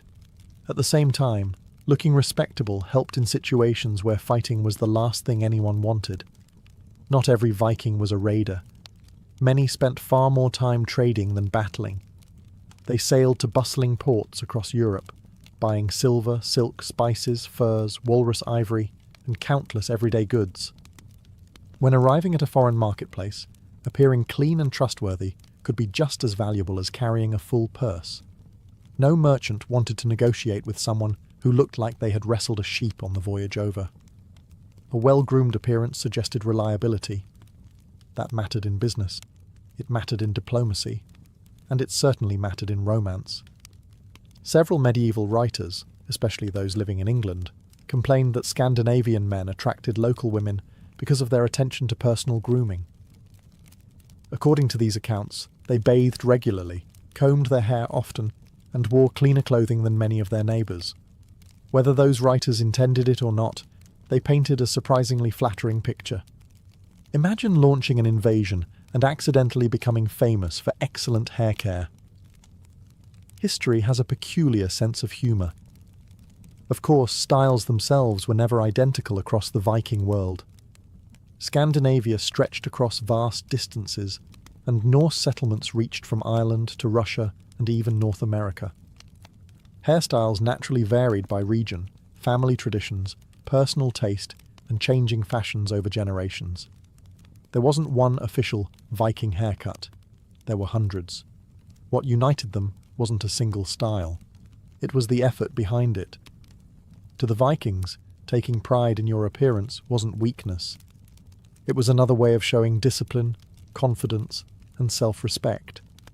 And sometimes, that first impression could be just as powerful as the sharp edge of an axe. For generations, a Viking's hair helped define who they were. Then a new faith arrived, and with it came new ideas about appearance. The Viking Age was not just a period of raids and exploration. It was also a time of enormous cultural change.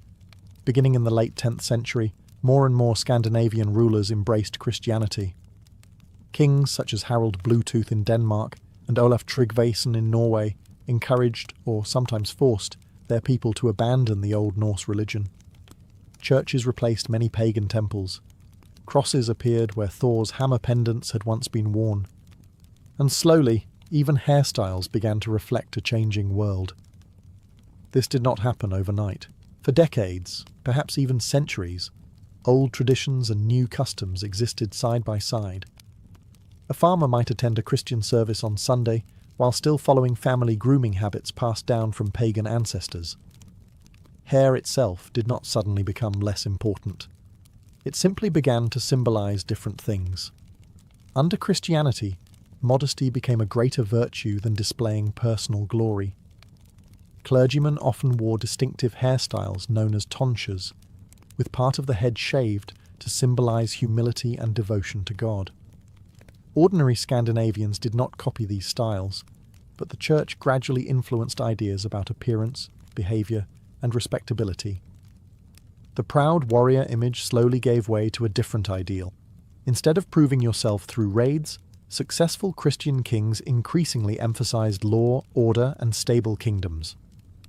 Looking respectable remained important, but now respect came as much from being a good Christian landowner or merchant as from being a feared warrior. Yet many old habits refuse to disappear. Archaeologists continue finding combs, tweezers, and razors in graves dating well into the Christian period. Grooming did not vanish simply because people changed religions. Scandinavians still cared deeply about personal cleanliness, neat hair, and trimmed beards. Some traditions proved stronger than belief itself. Even today, historians sometimes smile at how little changed in everyday life. A man who had proudly combed his beard before honouring Odin often continued combing that same beard after attending church. Old routines have a remarkable way of surviving. Outside Scandinavia, however, the Viking appearance had already become legendary. Across Europe, stories spread of tall northern warriors with striking hair and carefully maintained beards.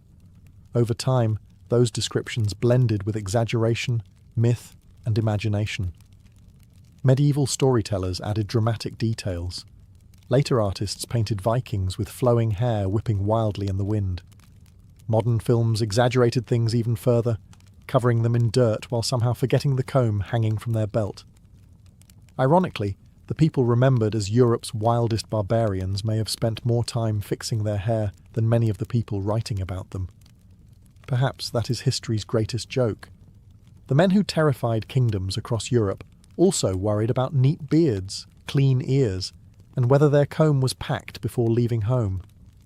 Sometimes civilization looks different than we expect.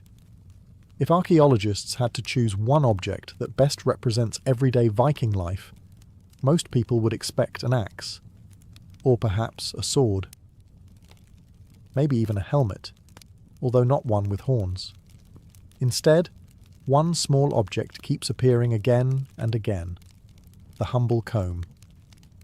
It has been uncovered in trading towns, rural farms, royal halls, fishing villages, burial sites, and Viking settlements stretching from Scandinavia to the British Isles. Wherever the Norse travelled, the comb seemed to travel with them. That alone tells an extraordinary story. Weapons were expensive.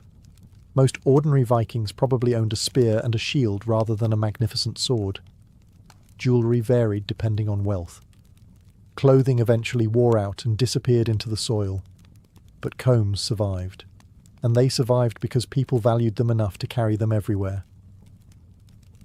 Many were crafted from antler rather than wood, making them surprisingly durable. Skilled craftsmen carefully cut each tooth by hand before polishing the finished piece until it sat comfortably in the owner's hand. Some combs were beautifully decorated with carved geometric designs, transforming an everyday tool into something worth admiring. Others came with fitted protective cases. Think about that for a moment. Someone cared enough about preserving their comb that they built a special container just to keep it from breaking during travel. That is not the behaviour of people who considered grooming an afterthought. It is the behaviour of people who considered it part of daily life. Even more fascinating, archaeologists often discover combs that have been repaired. Broken teeth were replaced. Cracked sections were reinforced.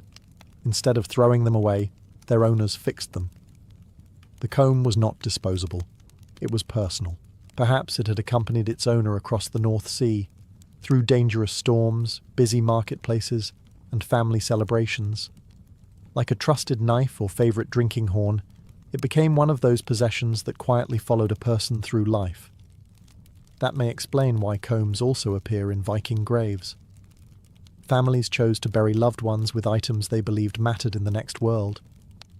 Alongside weapons, jewellery, tools, and household goods, combs frequently made the journey as well.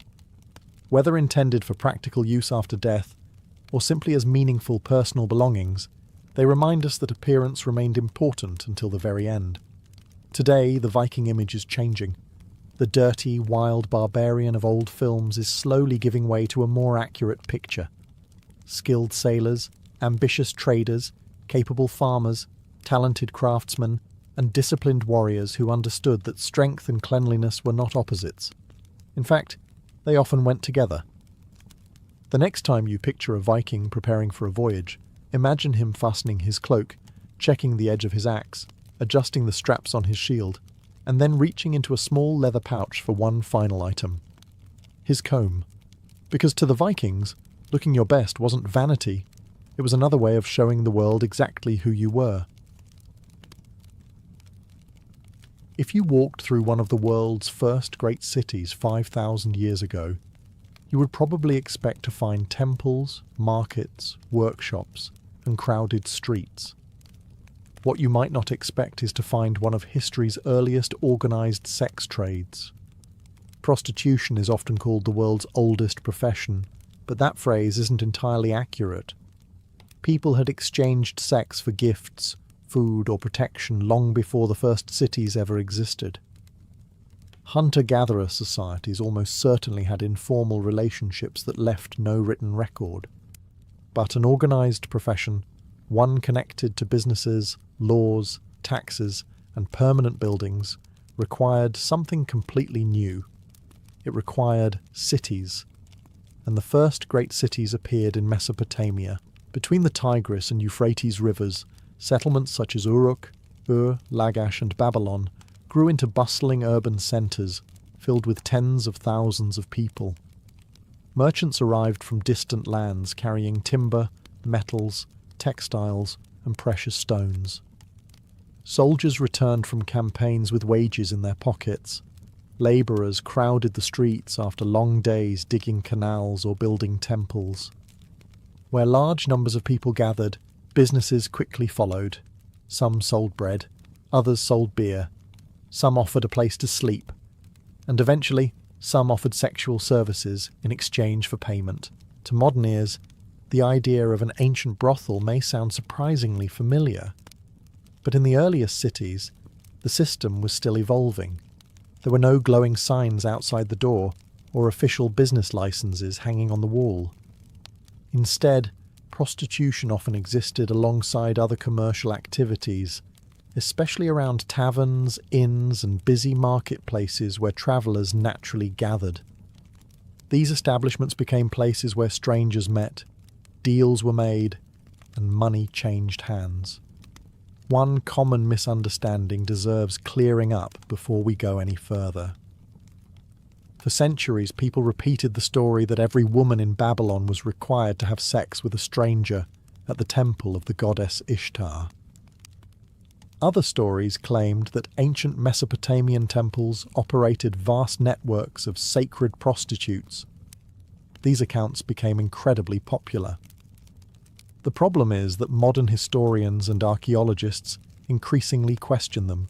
Ancient texts do mention several categories of women connected with temples, but the evidence that they routinely performed sexual services as part of religious rituals is weak and highly debated. Much of the traditional story comes from later Greek writers, particularly Herodotus, whose descriptions cannot always be confirmed by Mesopotamian records. What the surviving evidence does show much more clearly is something different. Commercial prostitution existed as part of urban life. It was recognized by society. It appeared in legal documents. And before long, rulers realized that if prostitution was going to exist anyway, it was better to regulate it than pretend it did not. That decision would shape the history of cities for the next 1,000 years. Once prostitution became part of city life, it did not remain hidden for very long. Like almost everything else in Mesopotamia, it eventually found its way onto clay tablets. The civilizations of Sumer, Akkad, Babylon, and Assyria were obsessed with record-keeping. Scribes carefully documented taxes, property sales, business contracts, marriages, lawsuits, and debts. Their cities ran on written administration, which means that even activities many people preferred not to discuss openly occasionally appeared in official records. That includes prostitution. One of the most revealing sources is the Code of Hammurabi, issued by the Babylonian king Hammurabi around the 18th century before Christ. Interestingly, the law code does not create prostitution or attempt to ban it. Instead, it treats the existence of prostitutes as an accepted fact of urban society. Several laws concern the inheritance rights and property of certain women connected to the profession, showing that at least some could legally own possessions and pass property to relatives. Rather than pretending these women did not exist, Babylonian law acknowledged that they were part of the economic landscape. That tells us something important. When lawmakers begin writing rules about an occupation, it usually means the occupation has become common enough that society must deal with it. But where did these transactions actually happen? Unlike later Roman cities, archaeologists have not uncovered clearly identifiable buildings that can confidently be labelled as brothels. Instead, historians believe much of the trade took place inside taverns, inns, or private houses. The tavern occupied a special place in Mesopotamian life. It served beer, offered food, rented rooms to travellers, and functioned as a social gathering place where merchants, labourers, sailors and visitors mixed together. Unsurprisingly, these establishments also became places where prostitution occurred. For many travellers arriving after weeks on dusty roads or riverboats, the tavern was the first stop in town. Business naturally followed. For generations, another story dominated discussions of ancient Mesopotamia. The idea that temples employed large numbers of sacred prostitutes serving the goddess Ishtar or Inanna. It is certainly a dramatic image. Unfortunately, the evidence is far less dramatic. Modern Assyriologists increasingly argue that the famous stories of widespread temple prostitution rest on misunderstandings of ancient terminology and later Greek accounts rather than clear Mesopotamian evidence. Women associated with temples certainly existed, and some held important religious roles, but that does not automatically mean they provided sexual services as part of worship. The distinction matters. The commercial sex trade of Mesopotamia appears to have been primarily an urban business, not a religious institution. By the time Babylon reached its height, prostitution had become woven into everyday city life, alongside markets, workshops, and taverns. It was neither celebrated nor completely hidden. It simply existed. And as the great civilizations of the Eastern Mediterranean grew wealthier, another society would take this practical approach even further. The Greeks would transform prostitution from an accepted business into something the state itself could organize and profit from. The Babylonians accepted prostitution as part of city life. The Greeks decided something even more unusual. If people were going to pay for sexual services anyway, why shouldn't the state organize the business? Whether every detail is historically accurate remains debated, but ancient Greek writers consistently credited the famous Athenian lawgiver Solon with introducing publicly regulated brothels during the early 6th century before Christ. It was a remarkably practical solution. Athens was changing rapidly. Trade was expanding across the Aegean Sea. Merchants, sailors, craftsmen and labourers poured into the city looking for work and opportunity. Like every growing port, Athens attracted thousands of young men living far from their families. Demand existed. The question was how the city should respond. According to later Greek tradition, Solon chose regulation over prohibition. Public brothels, known as dicteria, supposedly offered inexpensive services at fixed prices. The state collected revenue while keeping the business concentrated in specific locations, rather than allowing it to spread unpredictably through the city. To modern ears, it sounds surprisingly bureaucratic. Even ancient vice, it seems, eventually found its paperwork.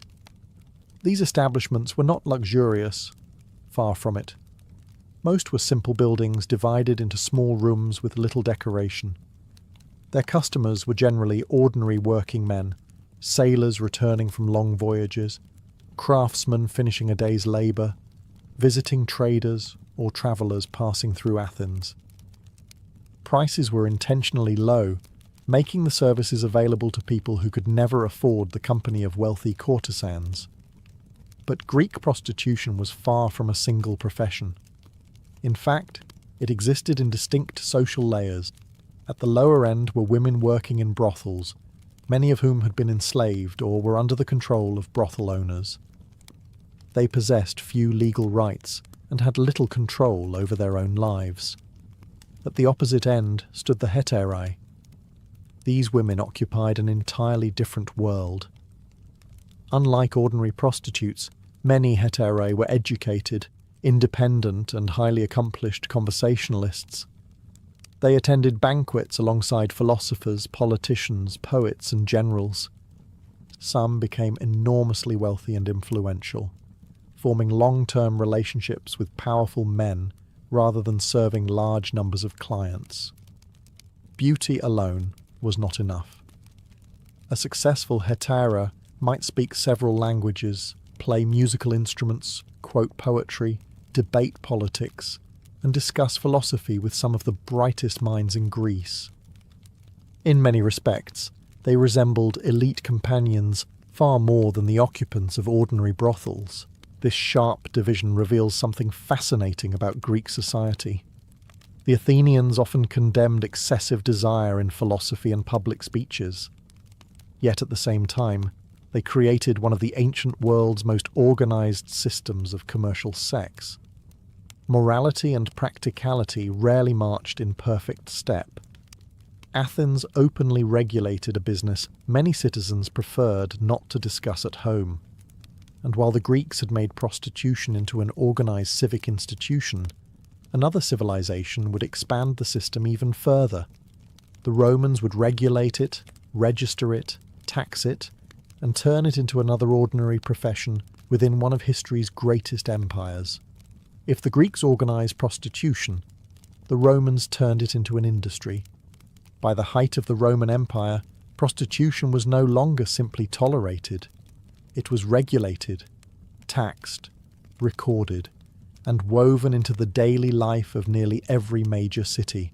Rome was unlike anything the ancient world had seen before. At its peak, the capital may have held more than 1 million inhabitants. Every day, merchants unloaded cargo from across the Mediterranean. Soldiers returned from distant frontiers. Sailors, slaves, craftsmen, politicians, entertainers, and travellers crowded the streets together. Where people gathered in such enormous numbers, demand inevitably followed. The Roman government understood a simple reality. Prostitution was not going to disappear. So rather than outlaw it, officials decided to supervise it. Women who worked as prostitutes were expected to register with the authorities, officially declaring their profession. Once registered, the status was difficult, if not impossible, to reverse. Even if a woman later left the trade, Roman law often continued to identify her by that legal classification. It was a profession recognized by the state, but it also carried lasting social consequences. The government even collected taxes from prostitution. By the early imperial period, emperors recognized it as another source of public revenue. The same state that built roads, aqueducts, and amphitheatres also profited from one of its oldest businesses. Practicality often outweighed moral discomfort. Nowhere can we see this system more clearly than in Pompeii. When Mount Vesuvius erupted in the year 79, volcanic ash buried the city so quickly that entire buildings remained astonishingly well preserved. Among them stands one of history's most famous brothels, known today simply as the Lupanar. Walking through its narrow entrance today feels almost like stepping into Roman daily life. The building contained a series of tiny rooms, each holding little more than a stone bed topped with what would once have been a mattress. Privacy was limited. Luxury was almost non-existent. These were functional spaces designed for efficiency rather than comfort. Above several doorways are small frescoes depicting erotic scenes. For many years, historians debated their purpose. Some believe they advertised the services available inside, perhaps serving as a visual menu for customers who spoke different languages or could not read. Others argue they were simply decorative. Whatever their exact function, they remind us that Roman brothels operated openly enough to display such artwork without embarrassment. Outside, life continued as normal. People bought bread, visited baths, attended the theatre, stopped at taverns, and some visited the brothel. To many Romans, it was simply another business on the street. Respected citizens rarely boasted about visiting such places, yet few pretended they did not exist. Roman society drew a careful distinction between accepting prostitution as a public institution and granting prostitutes social respect. The business itself was legal. The stigma remained. It was a contradiction the Romans lived with every day, and one that reveals as much about their society as their laws ever could. Rome had perfected the business, but that did not mean it respected the people who worked in it. This was one of the great contradictions of the ancient world. Governments licensed prostitution. Officials collected taxes from it. Cities provided places where it could operate openly. Yet the men and women involved often occupied the very bottom of society's social ladder. The reality was far more complicated than many people imagine. Not everyone entered prostitution for the same reason. Many women working in Roman brothels were enslaved. Their owners controlled where they lived, how they worked, and who received the money they earned. They possessed little freedom, and their daily lives were shaped almost entirely by the decisions of someone else. Others, however, were freed women or independent workers. Some rented rooms, some worked from taverns or private houses, others operated without a brothel owner altogether, arranging their own clients and keeping a larger share of their earnings. Their experiences could differ enormously. At the very top were elite courtesans. Like the Greek hetairai before them, these women often served wealthy patrons rather than large numbers of ordinary customers. Beauty certainly mattered, but conversation, education, wit, and social skills could be equally valuable. Some became financially successful, owned property, and moved comfortably among Rome's upper classes, even if respectable society never fully accepted them. Meanwhile, ordinary brothels served a very different clientele. Most customers were not senators or famous generals. They were craftsmen, finishing work for the day. Sailors, whose ships had just entered port. Travelling merchants. Soldiers on leave. Young, unmarried men. For many, a visit required little planning. Brothels were often located near markets, bathhouses, taverns, theatres, or busy streets where foot traffic remained constant. They were neither hidden deep underground nor placed in luxurious neighbourhoods. They simply existed alongside other urban businesses. Finding one was rarely difficult. Some establishments displayed small lamps or painted signs outside. Others relied on word of mouth or their familiar location within the city. Pompeii even preserves graffiti scratched into walls, some advertising services, others reviewing experiences with surprising honesty. Apparently, online customer reviews existed nearly 2,000 years before the internet. Only the spelling was worse. Clothing also reflected legal and social distinctions. Roman writers occasionally mention prostitutes wearing garments that separated them from respectable married women, although exactly how consistently these customs were enforced remains debated. More important than clothing was reputation. Once someone became publicly known as a prostitute, escaping that identity proved extraordinarily difficult. Marriage prospects declined. Social standing suffered. Respectability became almost impossible to recover. That contrast reveals the Roman attitude perfectly. The profession itself was legal. Society depended upon it. The government earned money from it. Yet those performing the work remained permanently marked by it. It was a system built not on equality, but on contradiction. And that contradiction would leave a lasting legacy far beyond the fall of Rome itself. By the time the Roman Empire reached its height, organised prostitution had existed for thousands of years. It had survived the rise and fall of kingdoms. It had crossed languages, religions, and cultures. And although Mesopotamia, Greece, and Rome each approached it differently, they all arrived at remarkably similar conclusions. People would always seek sexual services. Governments could either ignore that reality or regulate it. That decision shaped cities in ways that extended far beyond the walls of any brothel. The earliest urban civilizations had discovered something every growing city eventually faced. When thousands of strangers lived together, entirely new businesses emerged. Bakers fed them. Brewers supplied them with beer and wine. Innkeepers rented them beds, and prostitution became another service woven into the economy. It was not simply about sex, it was about commerce. The Mesopotamians treated it as part of everyday urban life, recording it in legal documents alongside property and inheritance. The Greeks experimented with public regulation, at least according to long-standing tradition, making prostitution part of civic administration. The Romans expanded the system even further, licensing workers, collecting taxes, and integrating brothels into the ordinary rhythm of city life. Each civilization reflected its own values. Yet all three reveal the same lesson. Ancient governments were often far more practical than idealistic.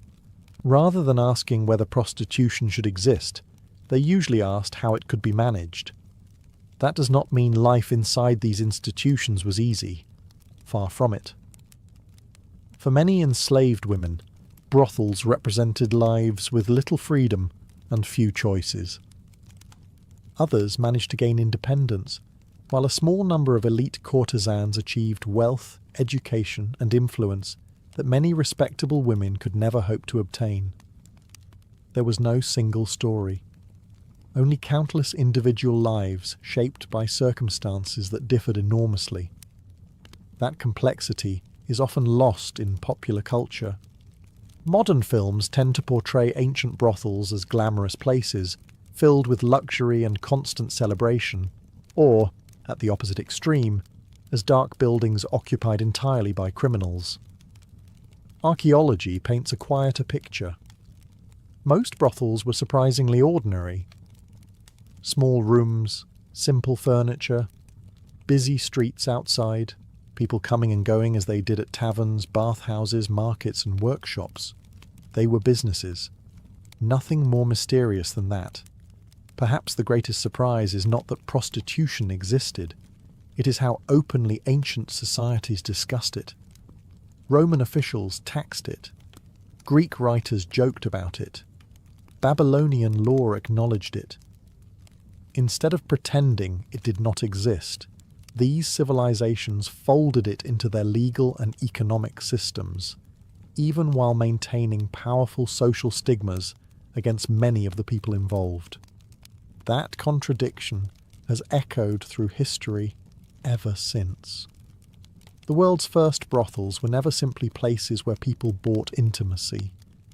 They were mirrors reflecting the cities that built them, revealing how ancient societies balanced morality with practicality, law with commerce, and public order with the complicated realities of human nature.